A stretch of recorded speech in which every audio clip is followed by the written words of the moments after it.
Hey folks, Alan Mandic, the HotRodHippie here. Today is one of the videos in our Behind the Build series. This one's a first part of our electric fan discussion. So a lot of people like to run electric fans on their cars, either to free up a little bit of horsepower, to have better control over their cooling system, to kick it in when they want it to, or just for clearance issues. Maybe you've got a front runner set up, a nice pulley system from March or Vintage Air on your engine that doesn't really allow for a mechanical fan. Electric fans are a great option to keep your engine cool when they're set up properly. In this video, we're going to go ahead and discuss pusher versus puller fans and mounting of your fan. So let's go ahead and get right into pusher versus puller fans. A lot of people seem to feel that push versus pull is just an interchangeable concept and one doesn't really matter versus the other. I think this probably stems from the fact that a lot of fans are interchangeable. You can change the polarity on them and they'll go ahead and spin one direction or the other. So folks figure, well, if the fan can go either way, it doesn't really matter which way it goes. And that's really not true. Pusher fans do not function as well as a properly set up puller fan. By that I mean you need to mount that puller fan properly with a good shroud. We'll discuss that after we discuss pusher fans. The problem with the pusher fan is, say you have a 24-inch wide by 18-inch tall radiator core, and you stick a 16-inch fan in the middle of it. So you have that fan on there, it's blowing air through the radiator. While it's going to help cool things off, the problem is that fan is missing entire sections of the radiator. That 16-inch fan in the middle of a big rectangle isn't cooling the entire radiator. So you'll have entire tubes of the radiator that are bypassing that fan, meaning that you have hot coolant coming in and hot coolant going out without ever seeing fan air coming across it. That's really not a good situation. That's where you're going to run into problems where you're never quite cooling off the way you should be. Now I understand sometimes a pusher fan is a necessity. You don't have any room for a puller fan, but I would really say you need to try everything you can to get puller fans on there before you go to a pusher fan setup. Pusher fans are going to require a couple of smaller fans set across the radiator to get as much of the radiator cooled off as you can to even begin to reach the cooling level that a good setup puller fan is going to achieve. If you can, maybe inset your radiator into the core support a little bit more, get it away from the motor, set the motor back just a little bit. Anything you can do to get the room you need to put a puller fan on is going to be worth the time. So let's discuss a puller fan setup now. I mentioned setting up a puller fan properly, and what I mean by that is running a good quality shroud.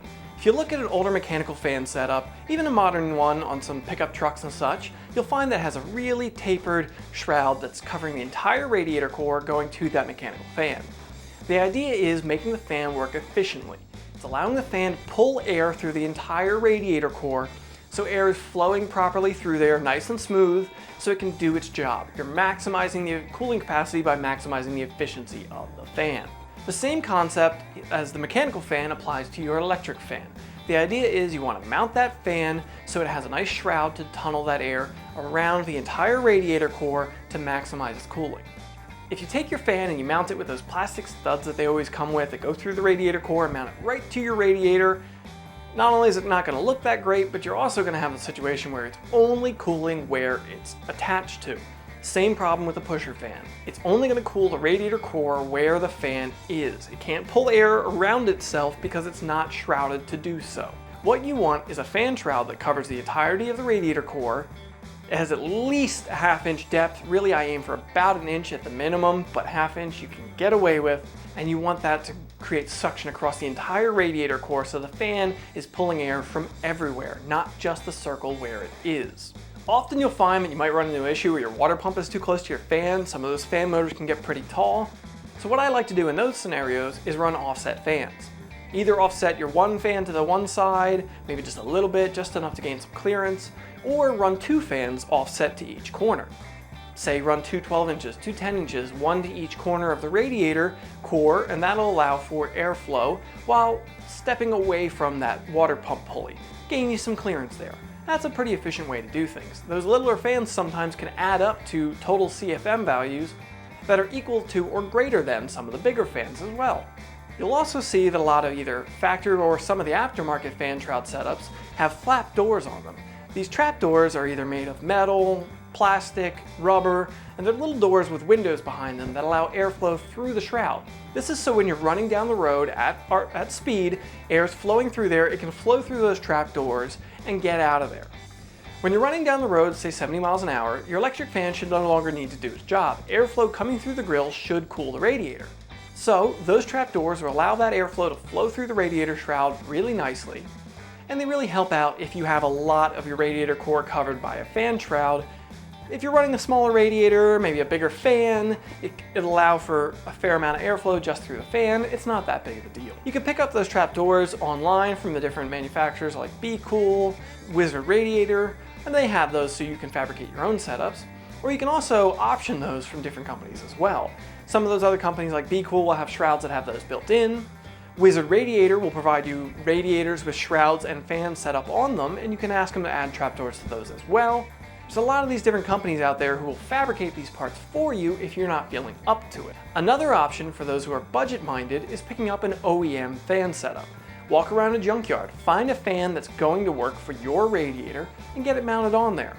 Maybe just take some measurements off of it, note what car it is, and go buy a new one. Or take that junkyard one if you're feeling like you want to risk an electrical part out of the junkyard. Chevy Silverados ran electric fans in the mid-2000s. They're a pretty good setup as well. There's a lot of options out there. Try to figure out what's going to fit on your radiator. The main thing is cover as much of your radiator core as you can to get that airflow coming through there as best as you can. Aftermarket ones will work as well. A lot of different companies have shrouds that are built onto their fans. Those were pretty good setups too. They just might not look as nice as some other options. Alright folks, that wraps up this video. I hope you've gained some knowledge here as to why a good quality puller fan setup is more efficient than a pusher fan setup. It's really going to work better if you get it set up properly. If you have any questions about how to properly set it up, go ahead and let me know in the comments below. I'll be happy to help you out with design, whatever the heck you're trying to find out. If you found this video informative, drop it a like. Go ahead and subscribe to this channel if you want to see more content like this. The continuation of my electric fan video is coming, where we're going to discuss wiring controlling fans. Alright folks, have a good one.